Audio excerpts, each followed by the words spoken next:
Hey, what's going on, everybody? I got an awesome interview for you today with my good friend Stratton Brown. He is a real estate investor in my local market, and through the years of working together and getting to know each other better, he's been a very influential person in my life, and he's actually the very reason why I'm standing here today providing this content and doing this. And I got to owe him a big thanks and credit for pushing me and encouraging me to do better and to reach for bigger goals. So hope you enjoy the interview, and let's get into it.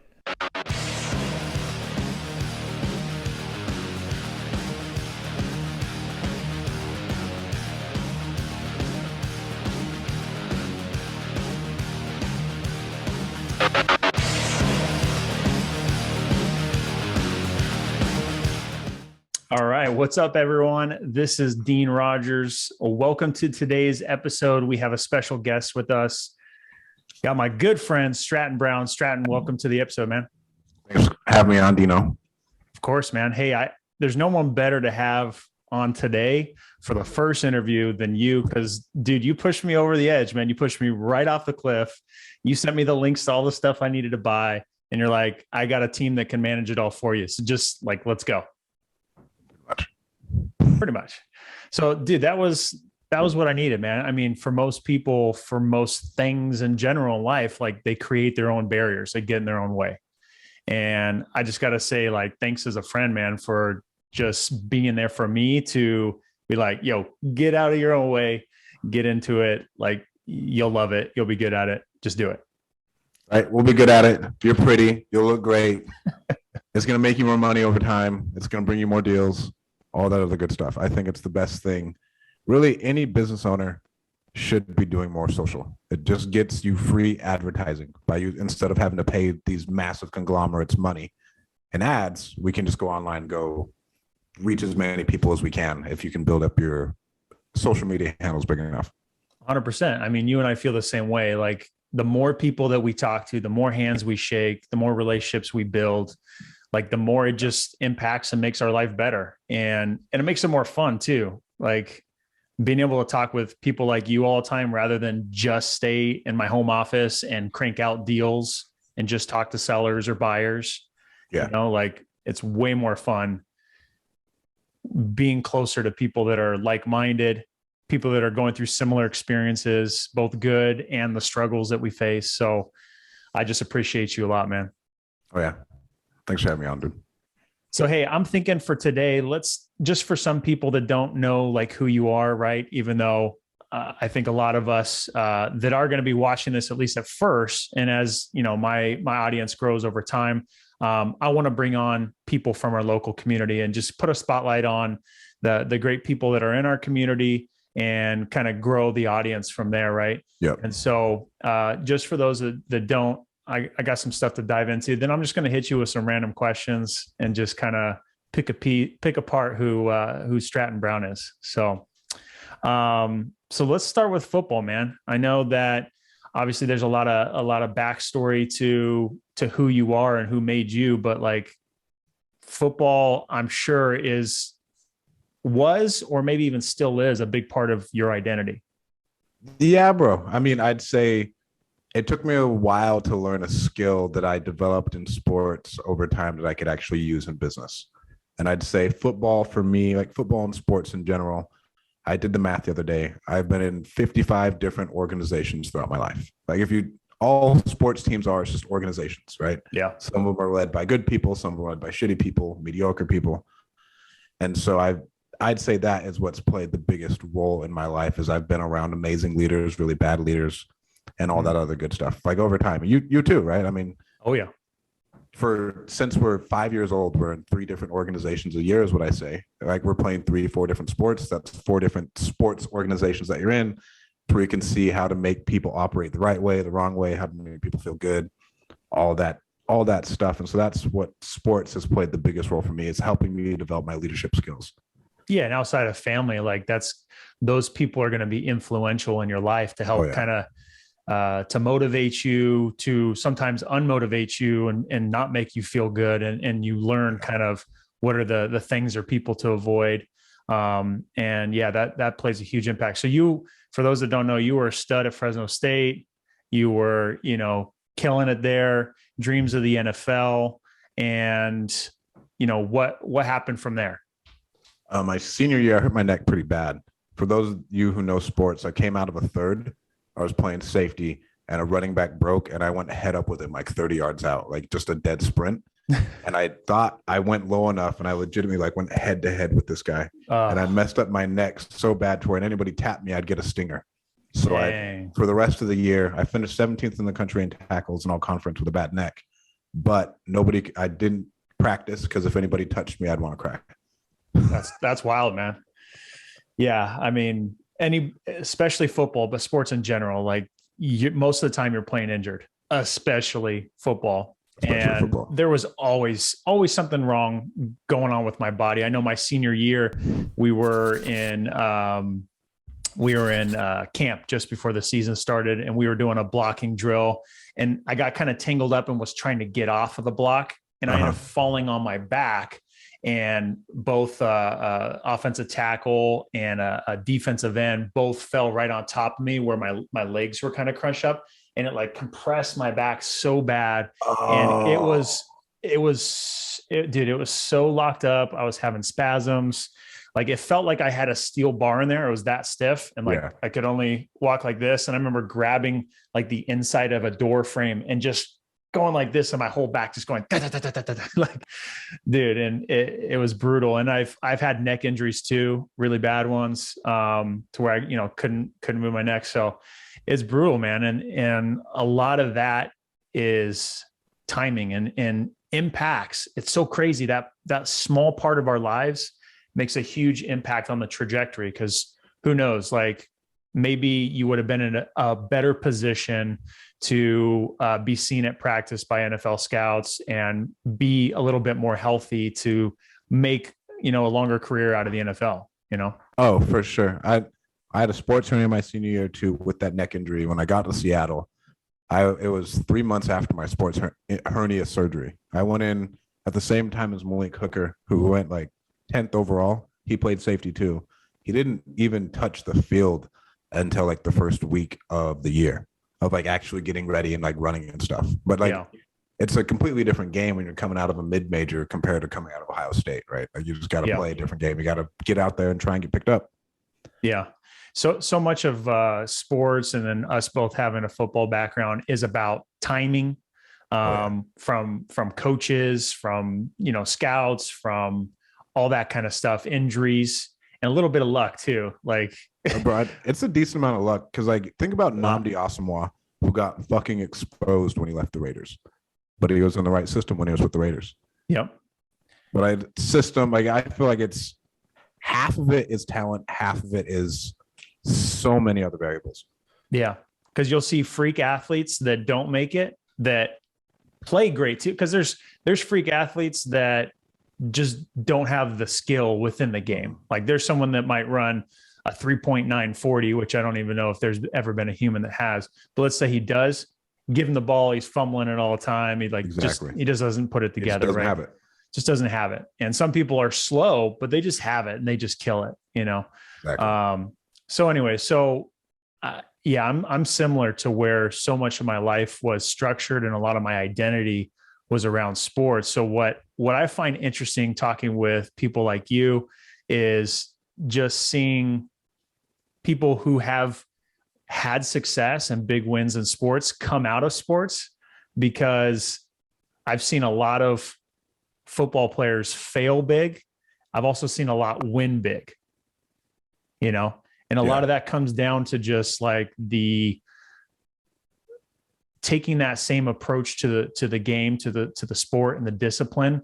And a lot of that structure is set up for you. So if you just show up, it'll be done. But when you get out in the real life, there's not a whole lot of structure. Like you got to create the structure.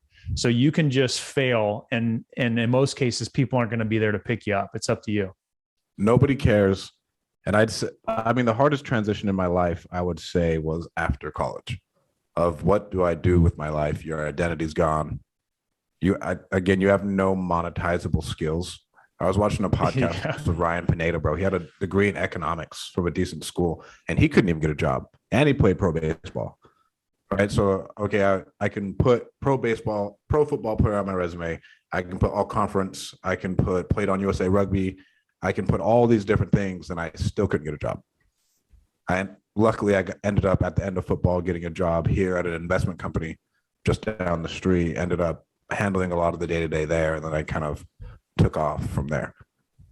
So tell me, like, because I think what happens to a lot of people is they'll come right out of a sport, that structure, and they just kind of do nothing, you know? So like what propelled you forward? What caused you to actually take action and do something?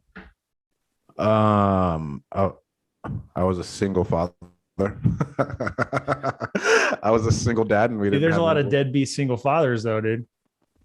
Yeah, I mean, but I wasn't gonna be another Black American dad story. Um, I think that was it, dude. It was me and my. You forget like how far you've come. Honestly, it was legitimately me and my son Zeno against the world for a long time, to where we were starving, had no money, could barely pay rent. Uh, it was tough, dude. But I'd say that was, and I wanted to make a lot of money. I was like, well, if I'm not going to go to the NFL, I need to make NFL money. How can I make NFL money? And eventually, and I knew real estate was the way. But that, I mean, the money thing was one thing. Everybody wants to make a lot of money, I feel like. But if you don't have an actual why of like why you're doing things, something that's pushing you forward to get past like that first $100,000, you got to get past like that first Dude, that's $100,000. such a big milestone right there. 6 figures. When you break through it, like I remember telling myself, if I could just make 6 figures, I've made it. I remember when I got there, I was like, damn, I need to make a lot more. Your Exactly. goals shift. But that, dude, that 6 figure mark is such a milestone. Bro, it's a massive milestone. And I think that, but to get there, it was really just me and my son and my girlfriend later at it at the time. But it was really just, bro, I had to make money, I had to pay the bills, means, you know, we're eating bananas and rice for months at a time. I had to donate blood all the time just to fucking pay my bills, sold all of my Fresno State gear so I could pay my rent. And then That's wild. Use that for like marketing money and stuff when I was first getting my company off the ground.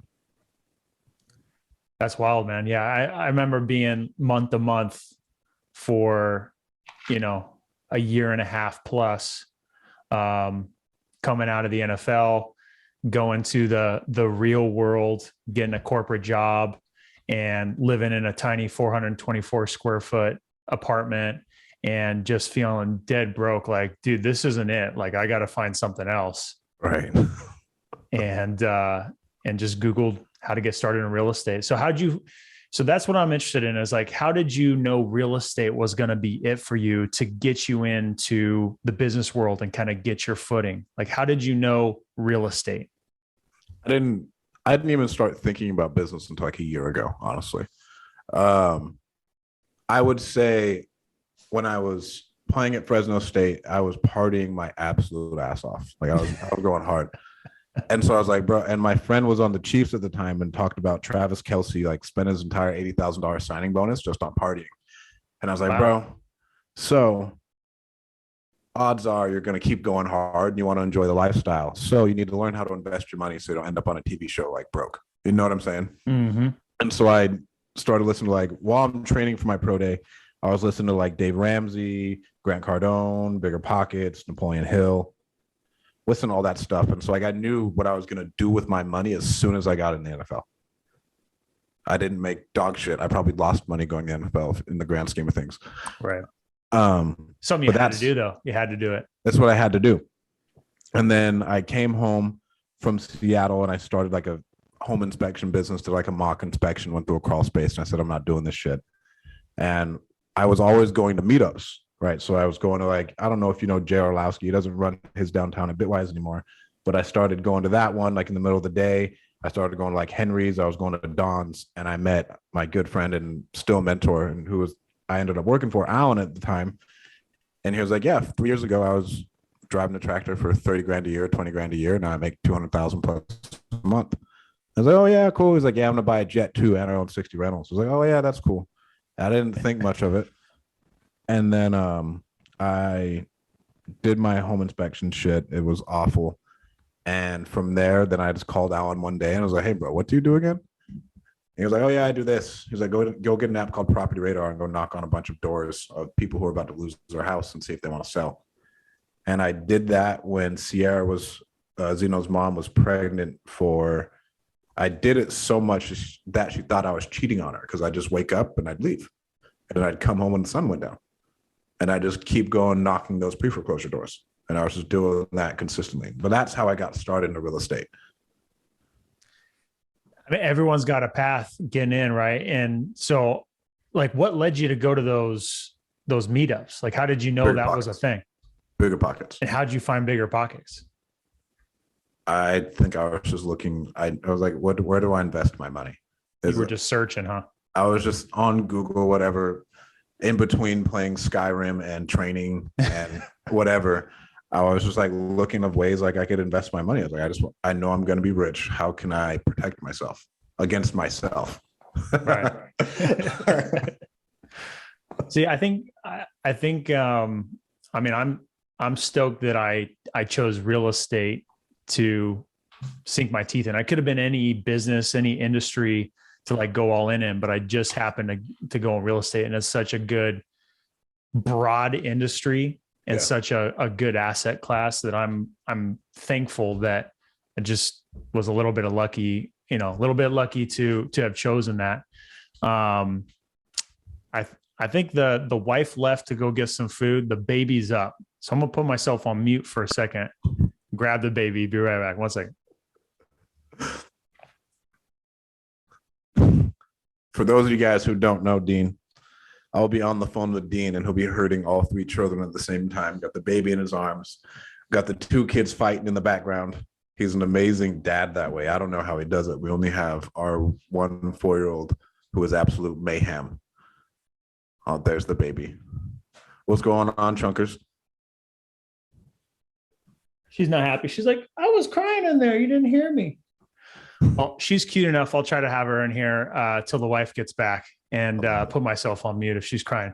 But so kind of flash forward to where you're at now. So you were working with Alan. You got your footing. I know your story, and kind of jump forward a little bit more. You got started on your own, started getting traction. But what led you to where you're at today? So you still have your real estate investing business, wholesaling and other investments. But what led you to get into the cold calling business? The staffing company was just, I got fucked over for $6,000 by a company That's who didn't right. send me any KPIs or anything. I was like, oh man. And Adam got fucked over. I was like, oh, fuck this guy. I met him. I thought I knew him. I knew him and his wife. They were great people. I thought they were great people. And so I went and I talked to a couple other companies. I went and used them. I had like 8 people with one company. Didn't work. Same 8 people with another company, like with another company, and it didn't work. And so I eventually was like, whatever, I'll do this shit on my own. So, right, you bring all your callers back in-house and whatnot. And I was like, oh, maybe I start a VA business. A bunch of people like keep coming to me and asking me about like VAs. And so I think I just hit up Chase. I was like, Chase, because he's like the only like integrator person I know. Like he's the complete opposite of me. Like we took personality tests. So how'd you get a relationship with him? Were you guys doing some deals together? You guys just were meeting each other at the local meetups, or? No, I met him. He worked for Matt, and I met him, and I was like, hey, you want some side income? And like I'd been talking to him whatnot, and he ran Matt's company, and I ran some of Alan's company. He ran way more of Matt's than I ever did of Alan's, because Chase is a lot smarter than I am. But yeah, so that's how I met him, and then I was like, yeah, we'll just have this thing to cover like some monthly bills or whatever, and then kind of the perfectionism bug, I guess, would kick in. Yep. And it's You're like, oh wait, this is something. Yeah, this is something. I always got to go bigger. I want it to be more. It needs to service people more. And then that thing kind of turned into the behemoth that it is. It supports our other media company that we have that's rolling now. And then we have another Airbnb company that should be coming out at the end of January. that will be, I think, will be our biggest one yet. That should be really, really big. Airbnb company? Yeah. Don't get me excited on that. You're going to be managing, you're going to be It'll be getting locations and having like destination spots that people can get membership to, because there's some pretty cool, sexy ideas. Somewhat VA based of management to where I think we can scale that thing up pretty fast, pretty easily with the infrastructure I already have in place, to where I should be able to add a. Now you could probably testament to this. Service business is tough, right? Oh, it sucks. Real estate investors suck, dude. Service business is tough. I keep hearing it. Yeah. It's tough the way I've personally had to do it, because everyone is always unhappy. Number one, I've never met a happy wanting better results, better results, right? And like better and better and better results. And we give them the farm. And I mean, it's an exaggeration when to say no one's happy. Obviously, we have a very successful company and our clients are successful, but it's a service business is tough in that respect. So the way we'll make some different tweaks in it, but I think the one thing I should have done sooner is that I just have a customer service rep and a sales rep immediately, and I just worry about marketing. And that way you can grow it faster, and you don't have those customer complaints coming in all the time, because then it hurts your sales because you think your company's not doing good by one person complaining. But in all reality, you have 40 other clients who are destroying it, and that one person's just a squeaky wheel. Oh, for sure. But then you get into yourself psychologically, right? And it's like the salesman who gets in and they start off hot and then they quit selling as much because there was one customer complaint, and now they don't believe in the product anymore. Yeah. And you get some squeaky wheel who likes to cry and go online and say something negative or something like that. That kind of stuff happened. Not that it maybe hasn't happened to you, and I hope it hasn't, but that kind of stuff happens to service businesses, and there's no way around it, you know? There's no way around it, dude. I mean, it's a part of it. I've learned so much from running this one that I would have never learned in real estate, just about business and leadership and scaling. 100%. Because you'll invest in the business, but it's no longer investing. You have to have a legit business. Oh my God. Yeah. Like we own a legitimate organization at this point. Right? Yeah. You have how many people on staff? Close to 150 people on staff. Yeah. Yeah. And that number is even higher from the last time I asked you. It was 110. Before that, it was at 80 or 90. So you guys keep growing. And you guys, I mean, there's such a need for this type of business. Oh yeah. I mean, there's a need, and labor wages are only going up in America, right? So people are going to start looking at outsource wherever they can to good quality companies, all that other good stuff. But this has forced me to learn how to actually delegate, right? Because it's easy to do some things on your own and just let it be. When you start growing and you have so much demand running, then how can you actually hire people, set up systems, set up processes, and let it run to where now I'd probably work in it all of 30 minutes a week with a weekly phone call of checking in with our COO on how things are going and hey, how are things going? How are sales? So that's one thing I want to highlight about you. It's kind of funny. And I was thinking about this before our call, the way I was going to phrase this. And this is in the most respectful way, but you have the personality that's perfect as a business owner. Because even though you will do it if you have to, you have done it, because the only way to get where you're at is to do it. But you don't want to sit there and work hard all day. That's the impression I get. But so I am an anxious monster. So I'm working all day. I believe that. But you don't want to sit there and be cold calling all day type of thing. No, because I don't see it making me the amount of money I want to make. I see things now in a term of leverage, like the conversation we had where I said you're using your time the wrong way. Yeah. Right. So that's what I think of now. Now my work is legitimately thinking and talking to people. Yeah. So the way I envision you is the perfect business owner, because you're willing to find out ways to have other people in the positions they need to be to get you the results you need and to remove yourself completely from it. Yeah. I mean, my job is only to grow revenue and give people more opportunities to make more money with me and help them reach their goals and dreams. That's my job. Nothing else. Yeah, and obviously as a leader in your business, like that's just creating more opportunity for other people, and that's the best way. That's the way you need to run a business, you know. Yeah, and I mean, I know most things, but now I'm somewhat leaning on, okay, now I can make money. How can I just buy skills and acquire talent? I should never, for a lot of things, I should really be paying really high level operators to come and do it instead of learning how to do it myself because I'm not the smartest person. And it sounds like the complete opposite of what you should be doing in business, but it's exactly what you should be doing in business. Paying a professional, letting them kind of handle whatever's going on in that specific niche of whatever it's operations, whatever need you have that needs to be filled. And I don't think you should do it yourself. You need to know rudimentary what's going on, right? So you can hold their feet to the fire if anything happens. But besides that, dude, it is all delegation and really grand scheme painting the vision.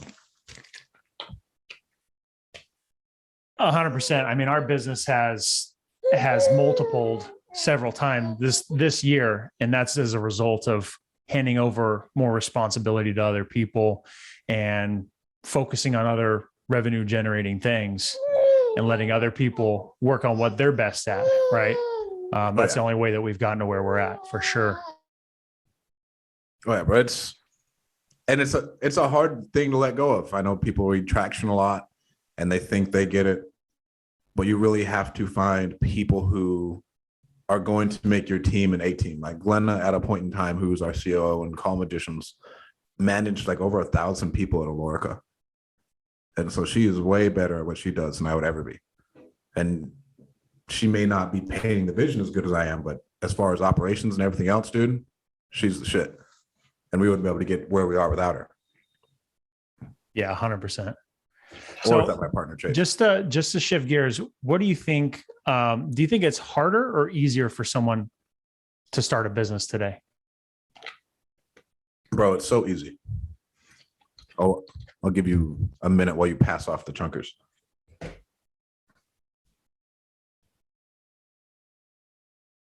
Sorry, handed off the baby. You're good, bro. I agree, dude. I think it's so much easier because there's so much information out there. Someone could argue about competition, but dude, there's an endless market for customers. There is no competition, dude. Like, you're not Pepsi, you're not Coke, you're not competing with people with drinking water.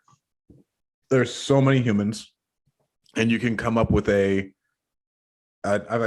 I've read the book Blue Ocean Theory. I think it's an amazing book. If you can do one thing slightly different and create a blue ocean, you're going to be making more money than God, or more money than you thought you ever could make before. And there's 15-year-olds flipping JPEGs right now for millions of dollars. And you're going to tell me like it's hard to start a business? There's a difference between a business and making money is the next thing too. Because I mean, would I say that's a business? No. Like it is, right? Is it some massive organization? No.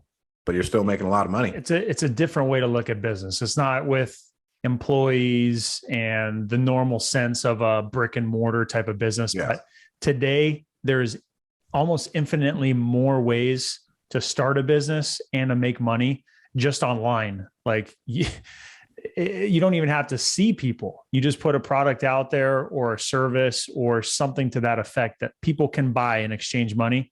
And there's endless amount of ways to do that. Oh yeah. And I'm so big on social because I think it's the easiest way to grow a business ever.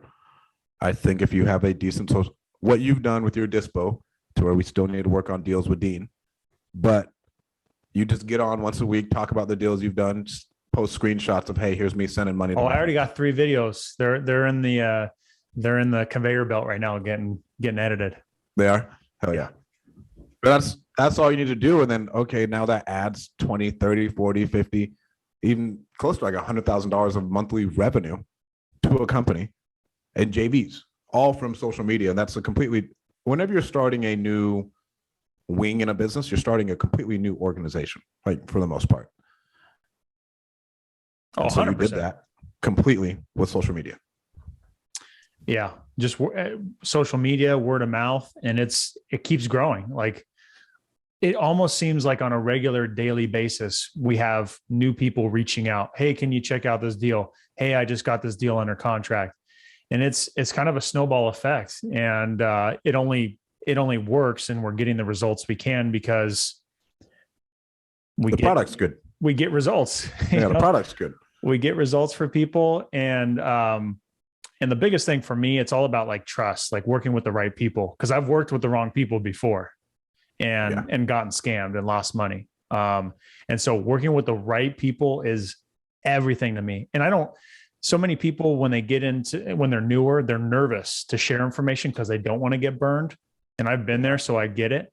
But for me, it's like, hey, I'll provide all my resources to you and make them available because we just want to do good business. We just want to do a deal. We like doing deals. We know how to do them really well. So if you've got something that could come into the mix and become a deal, we'll maximize the hell out of it, make everybody a bunch of money and rinse and repeat it. And if you want to do basically no work and just send us a qualified lead, like we'll handle it from start to finish. So yeah, for me, it's all about just like getting results, but also being someone you can trust. And for me, it's like, hey, you could share anything with me because me stealing one deal from you and making 10, 20, 30, 40, even $100,000 more dollars. If I were to burn that one person, it would ruin my entire reputation. And I could show you, not to sound stupid, but I could show you a bank account. $100,000 isn't going to change my life.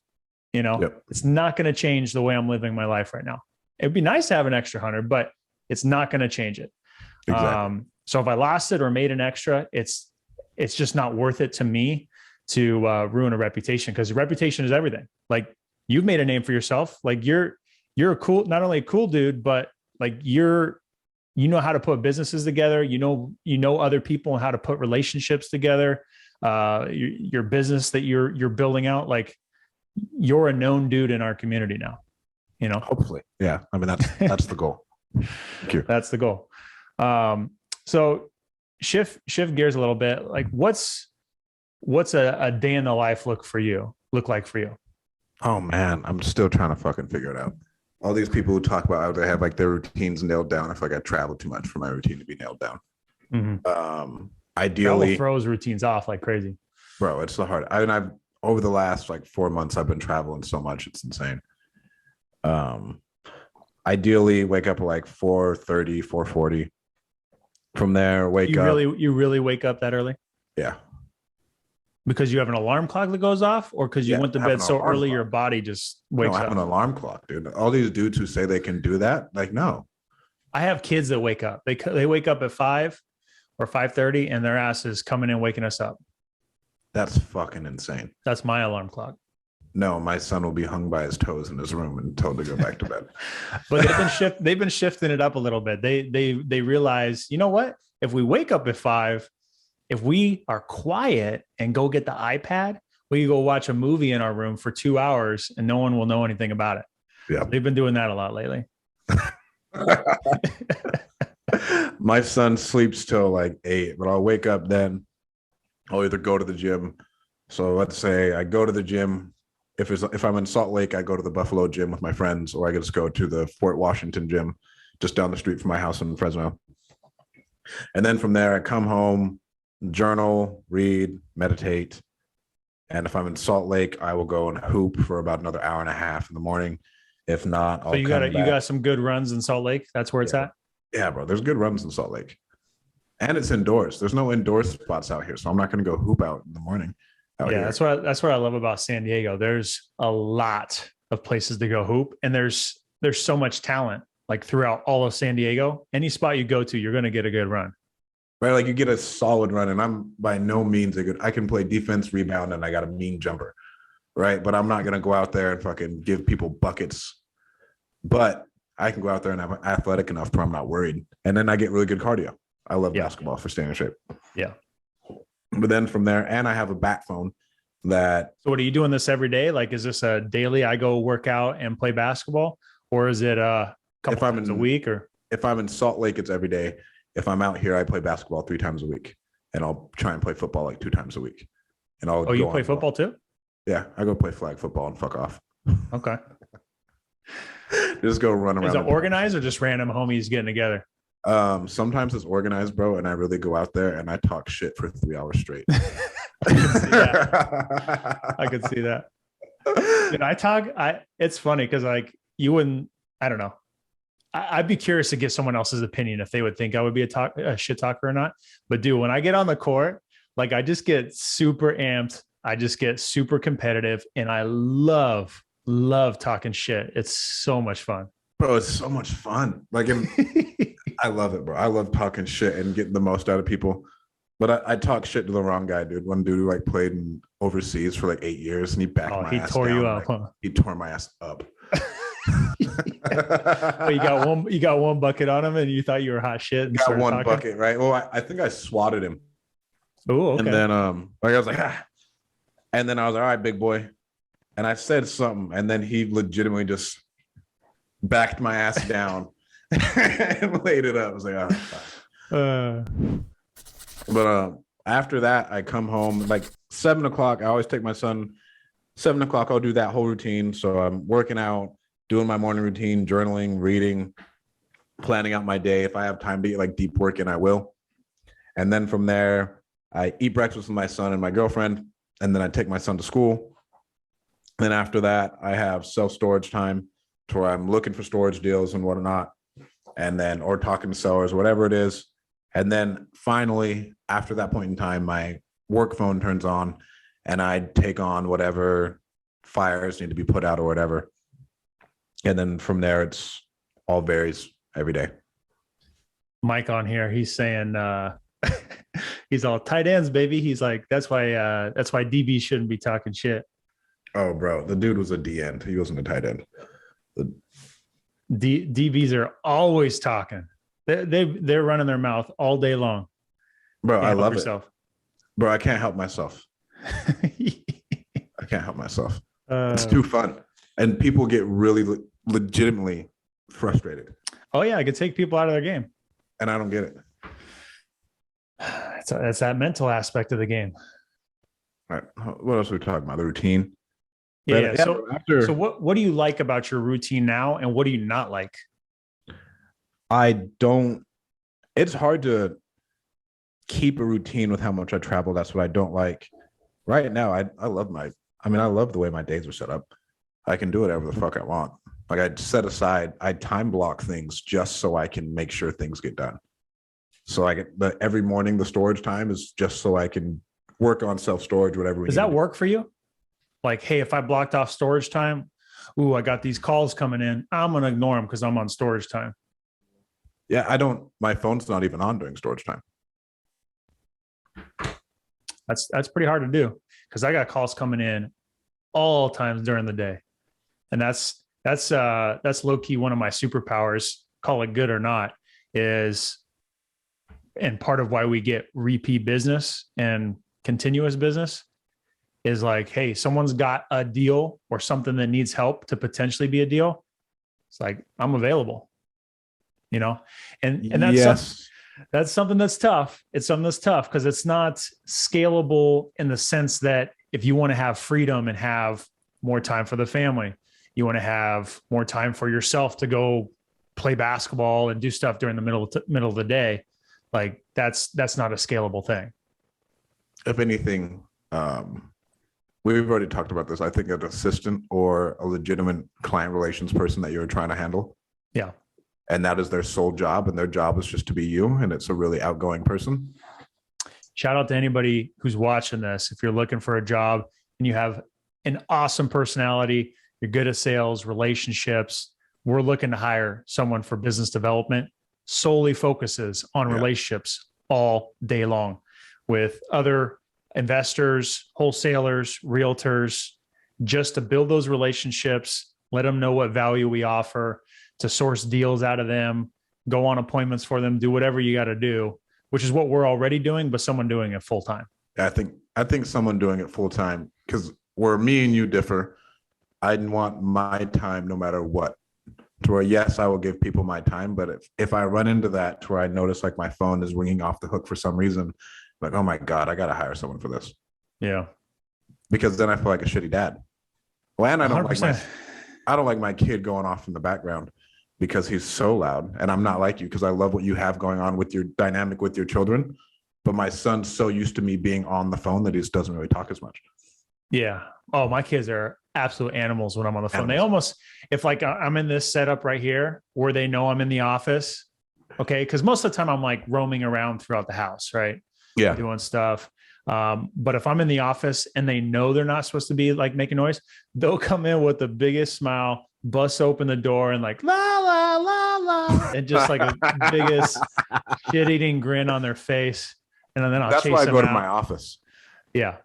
That's why I go I to don't my have a office. lock on the door, so they just bust right in and act a fool. But yeah, most of the time when people pick up, they're like, "Oh, you're always with your kids." I'm like, pretty much. Like, Oh, yeah. you know, the kids are home not all throughout the day, but pretty often, and they're loud as hell. So you're going to hear the kids. And But you set up your business the way you wanted it to. Like, yeah, no, this is if you don't want to do business with me, then I'm sorry. yeah, Like, I'm not going to sacrifice it. if you don't want this deal because my kid's being loud in the background, like I got another person who wants it. So that's too Right. bad for you. Exactly. Yeah, I don't know. 100%. I'm trying to think of what else we were just talking about, dude. Just the routine, like what you like about it. So you talked about the flexibility, being able to do what you want. You don't like the travel.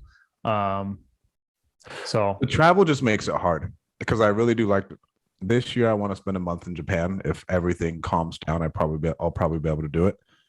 But you mean the if they're not giving if the anal swabs aren't a requirement to go to Japan anymore? yeah, I won't put my political views out there. I figured that'd be something you would sign right up for, like anal swabs. Anal swabs? Oh, Yeah, I'm down. Japan. How many of these do I need? So what made you start going to masterminds? Because that's part of why you were traveling so much this year. Like what, besides knowing that masterminds in general are just a good idea, I think a barrier to entry for a lot of people is Yeah. the cost for a mastermind and the time commitment for a mastermind. Yeah.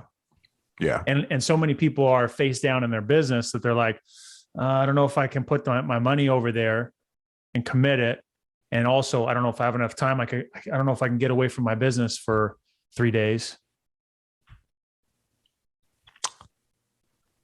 I do them because they make me a lot more money. Number one. And I get to surround myself with people who tell me really smart things. Does it make you more money because the people that are now like, oh, yeah, I need call magicians for my business. I'm going to sign up for that. Not, I mean, if I wanted to, I personally, like, I have a speaking engagement to a room of real estate investors, and I'm not even going to mention the company. Like, I don't need to at this point. We grow good enough, and like, yeah, I own this company, but I'm not here for that. And then like our e-commerce mastermind, nobody, like, I can't service anybody in that mastermind anyways. Right. You know what I'm saying? Like, I'm physically not So you able make to. more So money it's as a result of what you're exposed to and get Oh, yeah. involved in and make money from it. I get more money because my brand grows.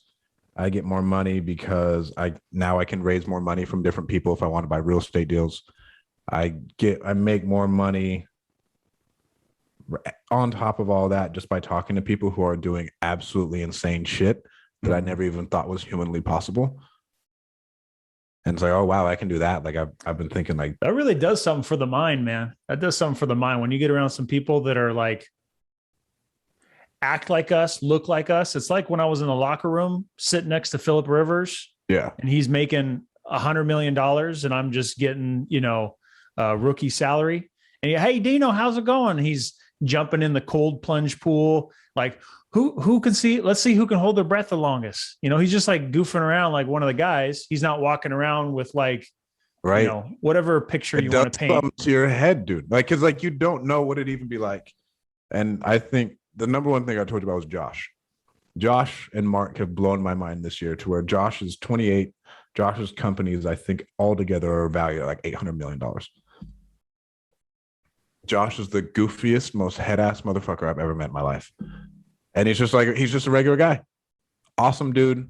I mean, a fountain of wisdom that helped expand my mind. But then like I could see it and I'm like, oh my God, what game have I been playing? If he's doing this, Yeah. what game am I playing? Like I can do so much more. And for some people, it's really the smarts. Like if you're a developer, programmer, genius, like you and I might just not have those skills and be able to go there. But in a lot of businesses, it's just like, what vehicle are you taking? Are you taking the vehicle that's going to take you to the bigger $800 million company, or are you driving the vehicle that's going to take you to the $500,000 company? Well, and I will say with Josh, it is a lot of it with what he's done. He's fucking insanely smart. Yeah, you told me about his upbringing. Yeah, with what he's doing, Josh is insanely smart.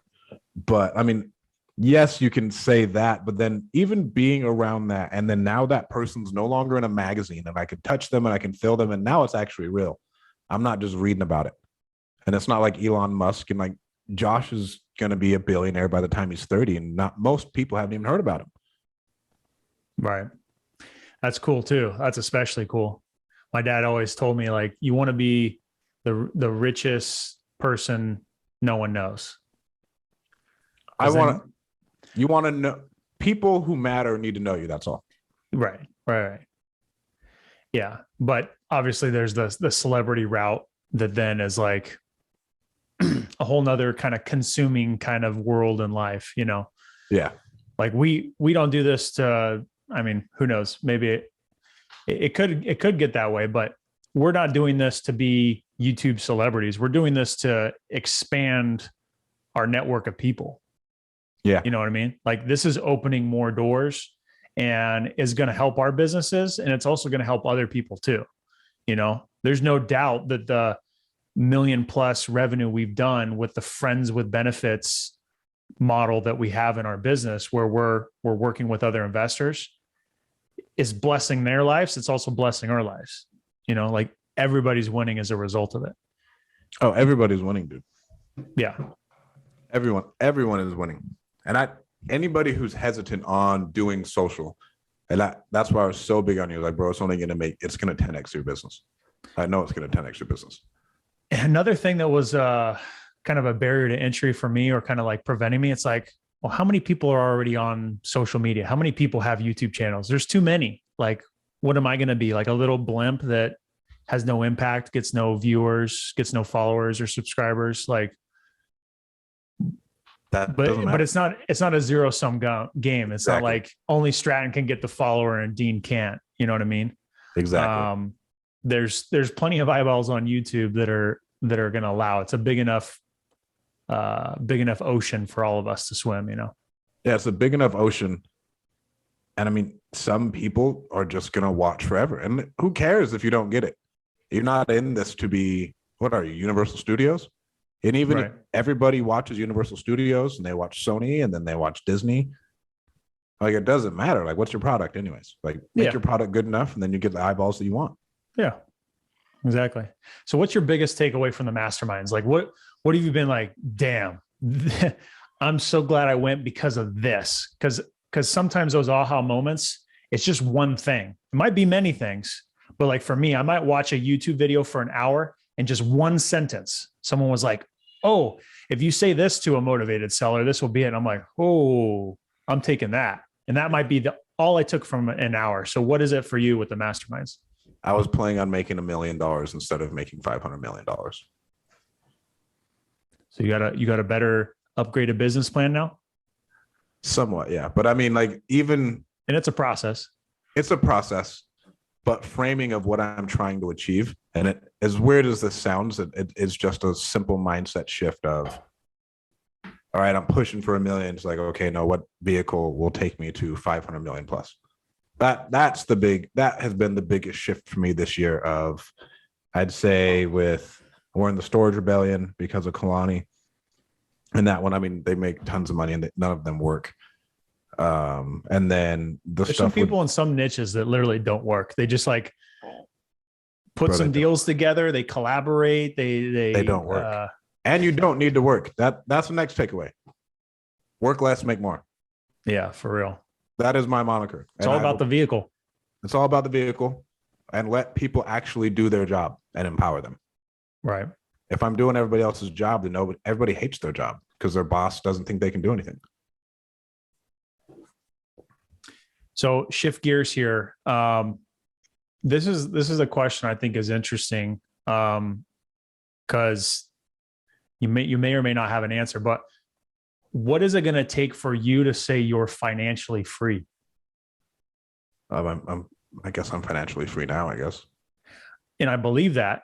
I could say I'm financially free, and I guess there's a different definition. I think Like, maybe what's your freedom number? if I framed it up like, at what point were you financially free? For me, it was a handful of years ago when I had zero debt, like zero debt.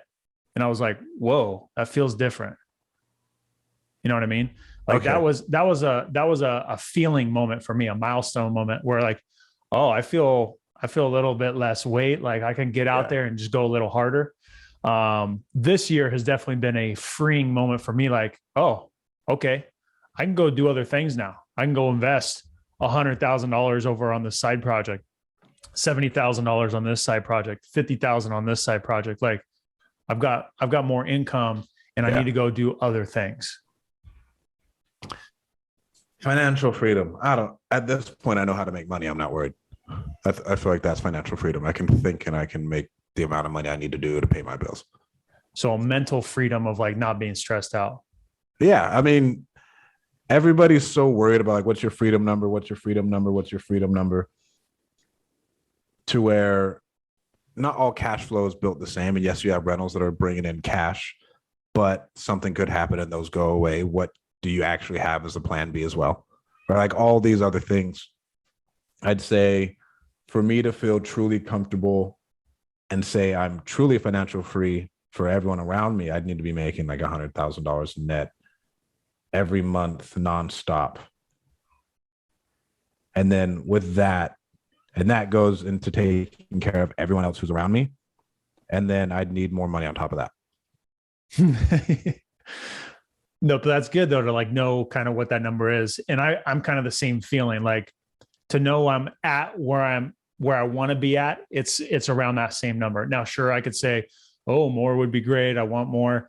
But if I'm the same. It's like if I'm at 100 net, like I've got all the options at my disposal, all the things that I would want to possibly do, whether it's travel, take care of some family member, take care of a friend, invest into this other thing, not work for that whole month, whatever it is. Like that's a magic number. And you could say it's kind of like an arbitrary number. Like once I make six figures is a milestone.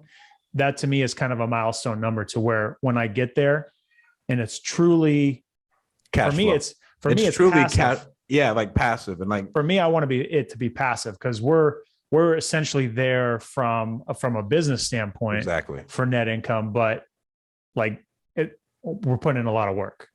a lot of work, right? So if I can, and I have that coming in, no matter what I do, and I know no matter what I do, everyone around me is taken care of, then I would feel somewhat say I'm financially free. But then at the same time, if you're an entrepreneur and you do hit a number like and you have it, cool, and like that's the way you are. I just don't think most entrepreneurs will ever have a number. That's my personal opinion. We're psychopaths.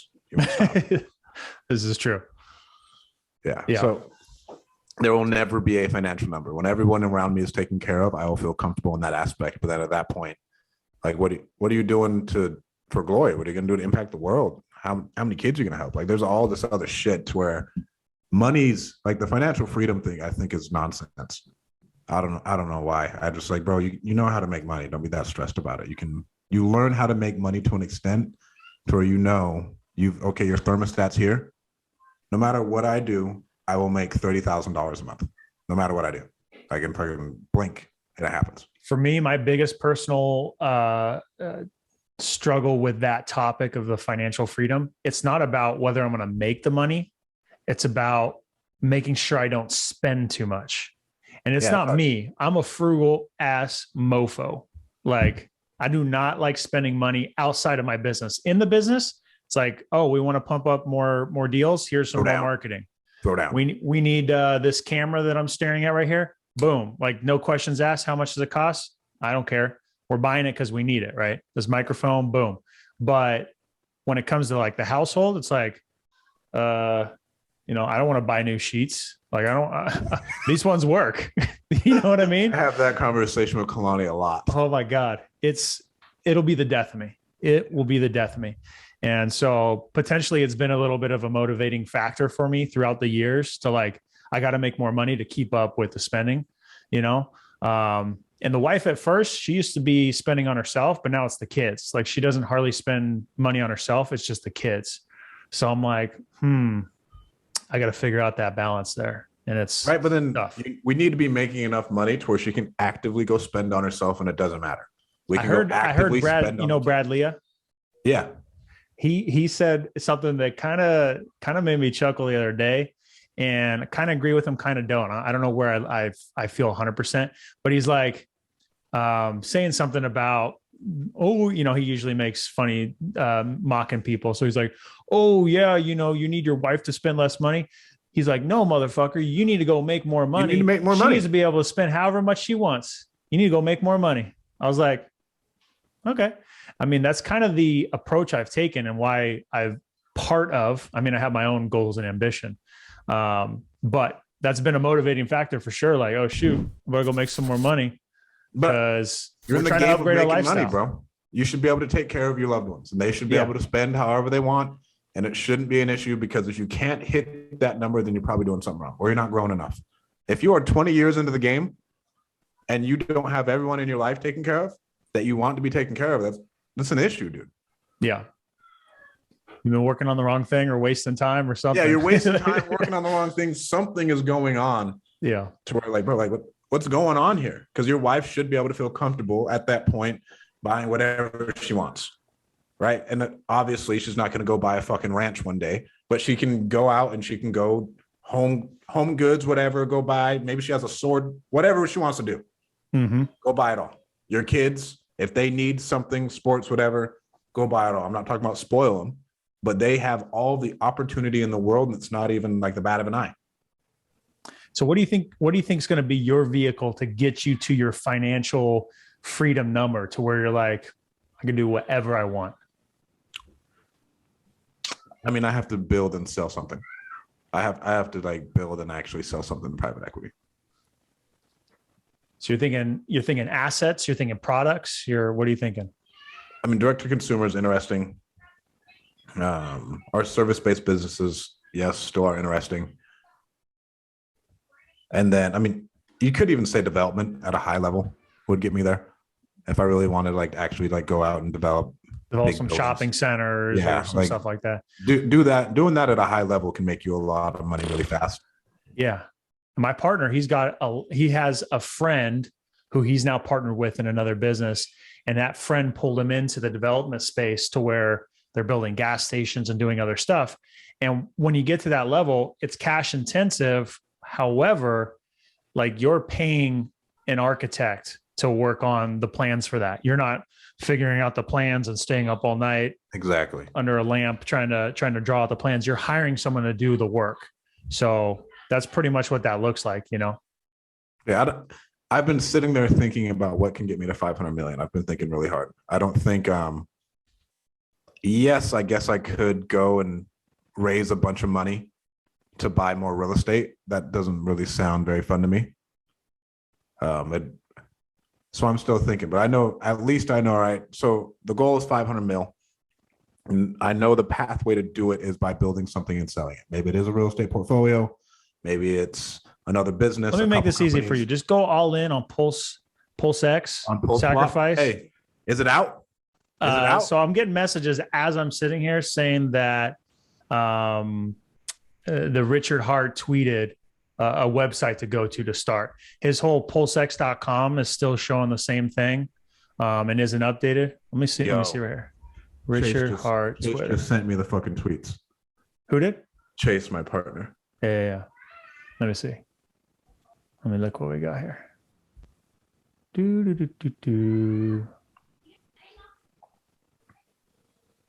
Yeah, Chase just sent me it. No sacrifice from your own wallet. Do not sacrifice from exchange. Okay. I think it's going on pulsechain.com sacrifice location. I got a meeting with Chase in 40 minutes. I'm going to figure it out, but I'm going I wouldn't say balls deep. There's more that could go in, but I'm pretty bullish about it. I'm excited. I'm excited about it. Yeah. We need to get Michael Butler finally into crypto. I don't know why he's so against crypto. You know what? For me, like a big thing is there was so much unknown, but for me, just the whole Pulse chain and Pulse X, not to go off on a crypto topic tangent, but it makes so much sense to me. Like this is a tangible thing. It's an actual platform and a network where people are going to be exchanging. That's true. All crypto. Yeah. So there's a real utility and application to what is I'm going to be investing into. It's not. I think Hex is legit too, though. I think Hex is very legit, and I bought Hex as well. And so all three of the Richard Hart projects, I'm a believer in now. But like investing in the Dogecoin, could you become a millionaire because of it? 100% you could, but you got to time it right and get super lucky. What's its utility? Elon Musk said he was going to accept it as payment for Tesla. Cool. What else? Did you see that interview the other day? It was like, well, it could be the currency on Mars. Yeah, right. Yeah. Which maybe we're laughing now, and then like 50 years from now, everyone's using the Doge. The Dogecoin that we could have had would have been worth $1 billion on Mars dollars or something. Right. We totally blew it, and our kids are pissed. Yeah. So, okay, let me wrap things up with a couple more questions here. So, what are some of your favorite hobbies outside of business? Just time with family, snowboarding, fishing. Did you snowboard growing up when you were playing sports? Yeah, actually. See, my dad wouldn't let me play. He's like, no, you see your friends over there with a broken arm? They were snowboarding. You want to miss next season? No, Dad. I wasn't even good, bro. I wasn't even good at sports until I got to high school. So it didn't my parents weren't that big, and I grew up a country bumpkin. So it's kind of like what we did. Whatever. Go snowboarding. It doesn't matter. All right, go snowboarding. Don't kill yourself. All right. But snowboarding, being outdoors, traveling, spending time with my girlfriend and my son, and then spending time with my family in Salt Lake, I'd say and then going and talking shit and playing with a bunch of dads in different various sports. That's fun. That's super fun. Honestly, dude, that makes me feel like a kid when I go out there. Like I love being in that mental zone of playing sports. I'm sure you get there too. Like when you're in the zone, like you're playing 3 hours of a football game, like you have to get in a mental zone to be able to be focused, to play at a high level. When you're playing basketball and you're playing an hour or however long, like unless you're just simply goofing off, like to play at a high level, get buckets and play well, like you get in a mental zone. So it's almost like this trance that I get in, and dude, that's my happy place. Same thing. Like if I go body surfing or something like that, and I'm catching a wave and just kind of cruising around. I just love that feeling, dude. Just that adrenaline and the dopamine. You fucking suck. Ping pong. Oh, ping pong, dude. I'll get loose on ping pong for sure. Oh, bro. But yeah. What's your next one? So if you could live anywhere other than Fresno or Salt Lake City, where would it be? Probably neither. Oh, it's the Munchkins.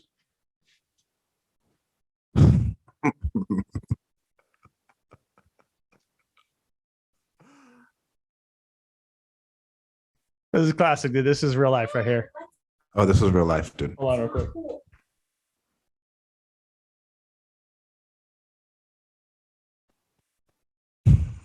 Messing up the background, coming in, busting in. Hey, Dad.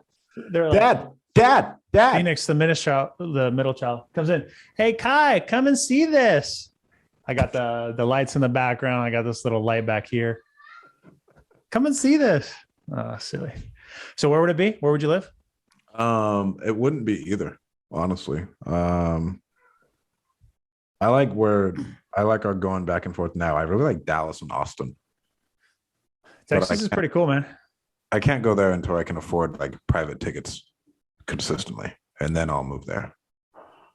Texas is a cool state, man. A lot of really good cities there. I was just in Fort Worth, Dallas, which I've been to before for business, but not for like hanging out. So when I was driving back the Sprinter van that I just bought, we stopped in Fort Worth. Dallas is one of the spots. And we stopped in this area called the Stockyards. Bro, it's so And cool. It's so dude, cool. I wanted to be a cowboy that day so bad. I was like, I was fortunate that it was late at night and all the stores were closed because I was ready to go in there and buy everything cowboy. I was ready to get a hat. I was ready to get all suited up, buy a cowboy wallet. Like I was ready, dude. It made you want to be a cowboy so bad. Oh, it was funny. Well, cool, man. Thanks for coming on and kicking it. Just chatting through life and talking through this, man. I super appreciate you as a friend and appreciate all the motivation. Where can people find you if they want to reach out? You can find me on Instagram at StratDaddy with 2 T's and 2 Y's and 2 D's. Everything has 2. And then if you're interested in one of our companies, go to like clockworkmedia.com or callmagicians.com. If you have deals. The Clockwork is the media service Clockwork company. is our media company. Call Magicians is a staffing company. Then we have our real estate stuff. If you're looking to invest, you can send me a DM and we can talk about conversations of the deals we have coming up. Cool. Awesome, man. Anything else you want to leave the viewers with? Never give up, man. Never give up. That's it, dude. Never give up. I'm sure you've run into some barriers, like you've run into some challenges and stuff, right? Oh, dude. Made some boo-boos, lost some money. And there are only bigger ones are coming. It's horrifying. Yeah. You know what I'm saying? Like only bigger boo-boos and like something up is coming. Yeah. But like you just can't ever give up, dude.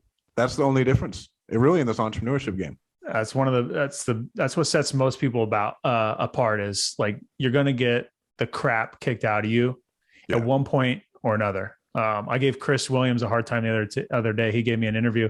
He's like, "Oh, I haven't lost money on a flip." I'm like, "What?" I'm like, I can give you a list right now. I'm like, I got to get a different host on here. I got to find someone who's lost money. But we got to do a flip next year, by the way, just for content.